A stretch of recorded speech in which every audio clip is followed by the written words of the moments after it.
Bonsoir, messieurs, mesdames. Merci de nous rejoindre dans Paris d'Aboutempo Direct. Voici le sommaire de votre journal. Les forces armées de la RDC auraient pris des patrouilles aériennes dans la zone opérationnelle Soukola 1 à Beni. Jeudi, certains jeunes ont été associés à une patrouille pour visiter les quelques positions militaires installées dans la profondeur de cette zone opérationnelle. Depuis janvier 2020, plus de 1000 cas de violences basées sur les genres ont été enregistrés. Ces cas, dont la plupart des auteurs sont des civils, ont été portés à la connaissance du public par les services urbains du genre, famille et enfants. C'était au cours d'un point de presse tenu en collaboration avec les organisations féminines locales ce vendredi 27 novembre 2020 à l'Hôtel de Ville. C'est tout pour les sommaires.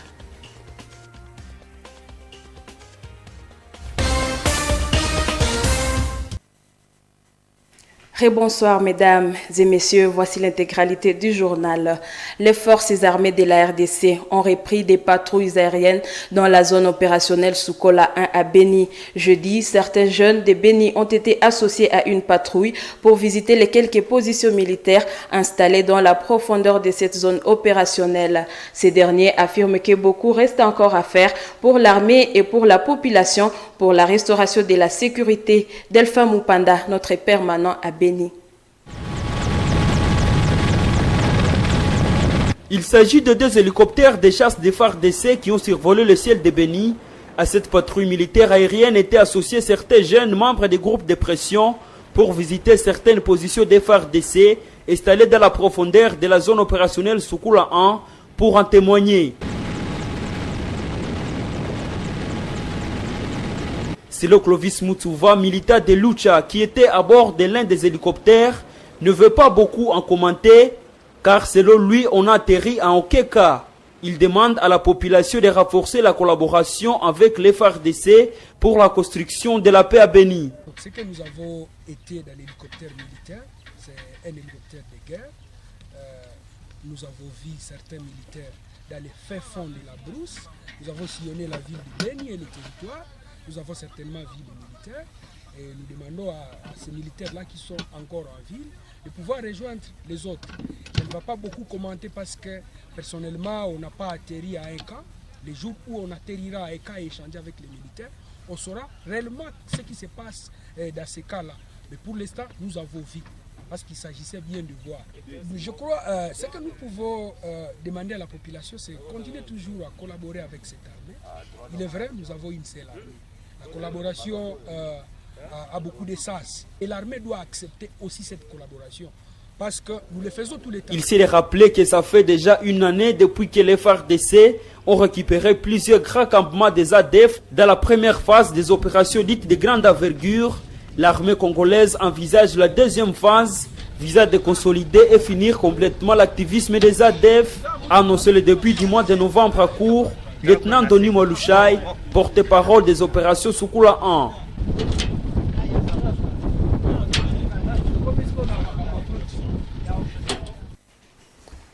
La communauté de développement d'Afrique australe, SADC, à travers son organe de coopération en matière de politique, de défense et de sécurité, a accepté ce vendredi 27 novembre 2020 de réaligner les effectifs de la brigade d'intervention de la MONUSCO déployée à Beni. C'est à l'issue d'une réunion extraordinaire tenue ce vendredi à Gaborone, au Botswana. Jonas Kiriko.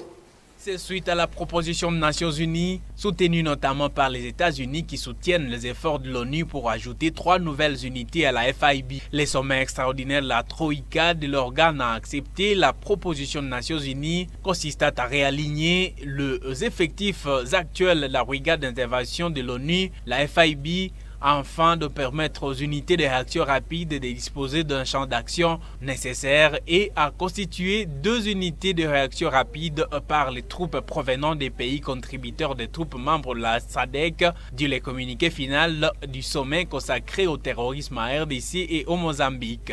Pour les USA, de nouvelles unités associées à l'augmentation du nombre d'officiers d'état-major et de nouvelles capacités de renseignement permettront à la mission de contrer plus plus efficacement les menaces qui ont augmenté le nombre de morts dévastateurs en RDC cette année, avait donc dit en octobre Kelly Craft, ambassadeur et représentant permanent des USA à l'ONU. Malgré ces démarches, le président congolais Félix Tshisekedi avait souligné que la FIB fait l'objet de nombreuses critiques suite aux résultats mitigés de ses actions sur le terrain contre les islamistes ADF. Avec ses 3000 casques bleus, la FIB a un mandat offensif. Elle a été créée en 2013 par la résolution 2098 du Conseil de sécurité de l'ONU et plusieurs pays de la SADC contribuent avec des troupes. C'est notamment la Tanzanie qui a mis à la disposition de la FIB 1300 hommes aux côtés du Malawi et de l'Afrique du Sud. La FIB est particulièrement connue pour sa participation active dans la défaite du M23 en 2013.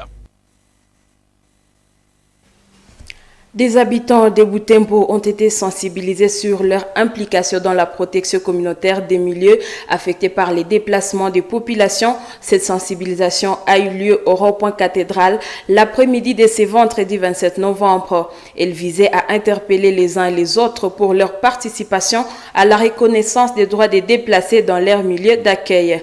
Joël Tali nous a réalisé ces reportages. Devant les journalistes, la responsable du service urbain du genre famille et enfants a indiqué que cette situation a été alimentée par les confinements dictés par la pandémie de la Covid-19. Il s'agit des cas de violence.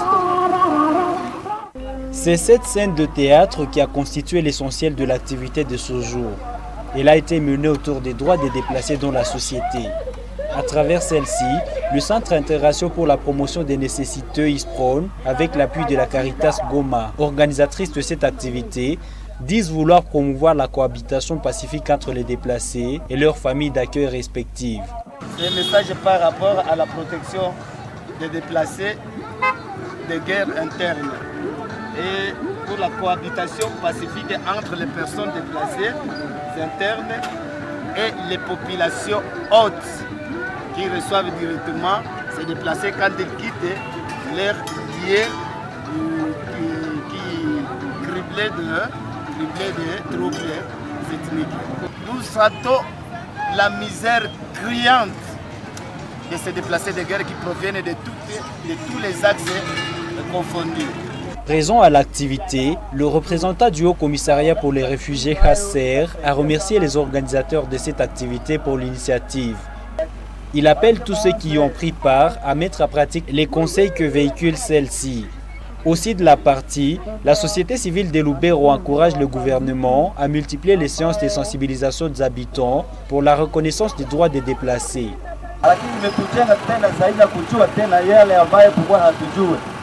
Na wakati tutatimiza hayo itatusaidia sana tukipatia mkimbizi vile naye haki yake. Mwito wangu kutoka serikali ikamate ile charge yake ya kuweza kuhudumia wa kwanza kisha wahumanitarian watapata nyuma. Tunashukuru kikundi ISPRON kwa sababu wanafanya kazi bila kuchoka kwa kuweza vile kupokea wakimbizi na kuwasindikiza ndani ya kazi mbalimbali. Tunadhani kama mchezo kama na huu utaendelea mara na mara kusudi watu wengi wajue kama mkimbizi ana haki ya kuishi kama wengine watu wakaaji ambao wanakuwa ndani ya mji. À ce jour, la ville de Butembo enregistre plus de 1800 ménages de déplacés internes. Nos excuses pour ces petits désagréments. Revenons-en maintenant. Depuis janvier 2020, plus de 1000 cas de violences basées sur les genres ont été enregistrés. Ces cas, dont la plupart des auteurs sont des civils, ont été portés à la connaissance du public par les services urbains du genre, famille et enfants. C'était au cours d'un point de presse tenu en collaboration avec les organisations féminines locales ce vendredi 27 novembre 2020 à l'Hôtel de Ville. À cette occasion, les organisations ont appelé à la mutualisation des actions afin que cesse ce genre d'actes. Et Jenny Moussivirois nous a réalisé aussi ces reportages. Devant les journalistes, la responsable du service urbain du genre famille et enfants a indiqué que cette situation a été alimentée par les confinements dictés par la pandémie de la Covid-19. Il s'agit des cas de violence domestique, Voilà qui fait que les auteurs soient majoritairement des civils. Ces cas, surtout des viols, sont pris en charge par diverses associations compétentes locales. 66 civils qui sont les plus incriminés dans le cas de viol et ils représentent environ 82%. Les 10%, ce sont les militaires et le reste étant soit les policiers ou soit les policiers. La partie civile a beaucoup plus entré dans le viol et les violences basées sur les gens que la partie armée. Donc le cumul des cas pris à charge par FEPSI pendant tout au cours de ces 11 mois est de 415 cas. Maintenant, en matière d'assistance juridique et judiciaire, 235 cas de violences sexuelles ont été pris à charge et 213 autres formes de violences basées sur le genre, comme les dénis de ressources et des services d'opportunité économique, etc., ont été prises à charge par la FJDF. Pour y mettre fin, Madame Rosetou Ombéane, directrice du collectif des femmes journalistes, estime qu'il faut renforcer la communication sur la prévention des abus sexuels. Il y a maintenant des obstacles, il y a des problèmes d'ordre communicationnel. Parce qu'il faut aussi l'avouer. Tellement qu'il y avait des termes, des concepts qui se ressemblaient, et il était difficile, surtout dans des émissions, de bien pouvoir expliciter le mot égalité. Et d'un coup, la société disait donc, on vient dire que l'homme est égal, par le fait qu'on entend directement égalité. Depuis le début de l'année, l'organisation Femmes juristes pour le droit de la femme et de la femme FJDF dit avoir obtenu la condamnation dans du procès pour viol devant les tribunaux. Près de 15 autres sont en cours d'instruction. FJDF plaide ainsi pour l'instauration des fonds d'indemnisation des victimes. Autre chose à présent, certains quartiers et avenues connaissent de nos jours des bourbiers. Cette situation est d'une part provoquée par la pluie et d'autre part par les manques d'entretien. La population attribue la responsabilité aux autorités administratives. Celles-ci, à leur tour, estiment que la population devrait revenir à l'exercice des travaux communautaires hebdomadaires. Francine Moussoa. Nous sommes en commune Moussoussa au quartier Vungi sur l'avenue communément appelée Makarengo. Ici, sous les soleils ardents de ce vendredi de novembre, nous rencontrons un bourbier qui rend le trafic difficile aux passants. Ces bourbiers datent de plus de 4 mois, selon ces conducteurs de motos dont leur parking est à quelques mètres. Grâce Mumbere, taximène pratiquant, dit qu'il contourne ces bourbiers en empruntant une autre avenue pour embarquer un client qui va à Kitulu ou à Rwanda. Aussi des questions, car pendant la période pluvieuse et la saison sèche, ces bourbiers existent. Et ça handicape notre travail. Les clients ont du mal à nous approcher et ceux-là que nous trouvons, nous sommes obligés de contourner dans d'autres avenues pour aller à Rwanda et à Kitulu. Juste à côté de ces bourbiers, un parking de grands véhicules y est implanté. Son gérant demande aux autorités de les couvrir car il représente un danger au public. Notre avenue ici est en délabrement très avancé. Nous n'avons pas de moyens pour réhabiliter. Les autorités devront nous aider. Que les agents fassent la ronde pour constater tous les cas.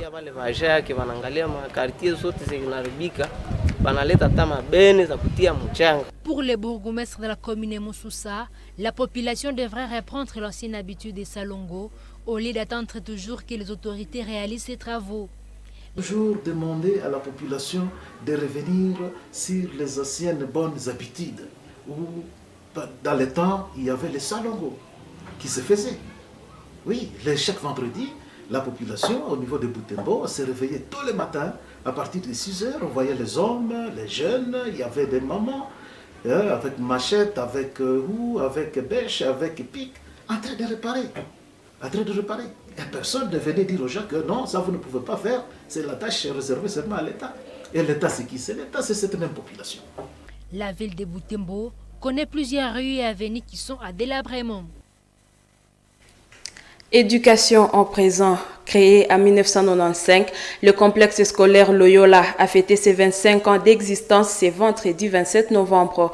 À l'occasion de ce jubilé d'argent, cette école privée, initiée par Monseigneur Matsoro, a organisé un défilé sur la rue Joseph Kabila ainsi qu'une messe d'action des grâces à la paroisse Vutete Base. Grâce Kakoko pour les détails. La marche en concert des élèves de Loyola, accompagnés de leurs autorités, commence ici au rond-point Takenga à 8h. Ils sont plusieurs centaines de bleus et blancs, décorés aux écrits des 25 ans, qui prennent part. La caravane est agrémentée par la fanfare. Les Loyolaises et Loyolais franchissent pas à pas leur itinéraire en direction de base, où il y a les ronds-points Tiapanda.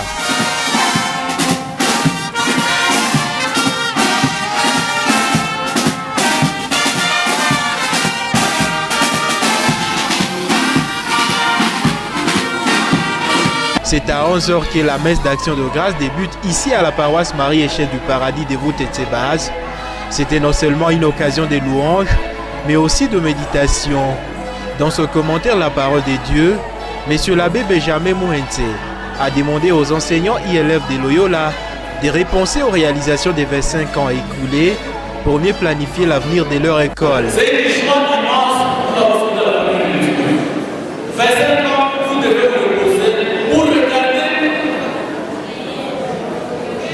pour voir ce que vous êtes maintenant et alors projeter l'avenir. Dans la série des discours des circonstances, autorités de l'enseignement primaire, secondaire et technique, EPST, parents, tous se disent fiers de la formation que le complexe scolaire Loyola offre aux jeunes depuis 25 ans maintenant.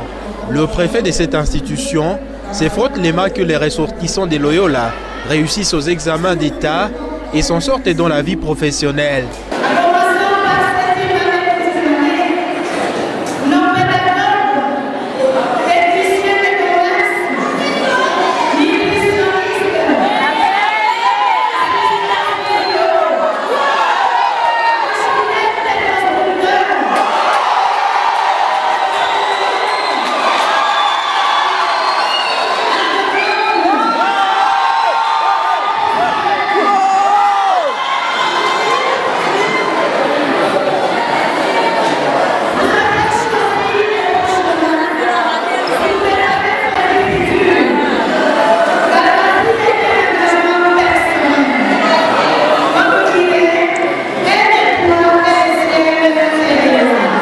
L'ambiance festive a été clôturée dans les enceintes du complexe scolaire 6 au quartier Mahamba, commune Moussoussa. En plus d'allocution de compliments, un repas fraternel a été partagé.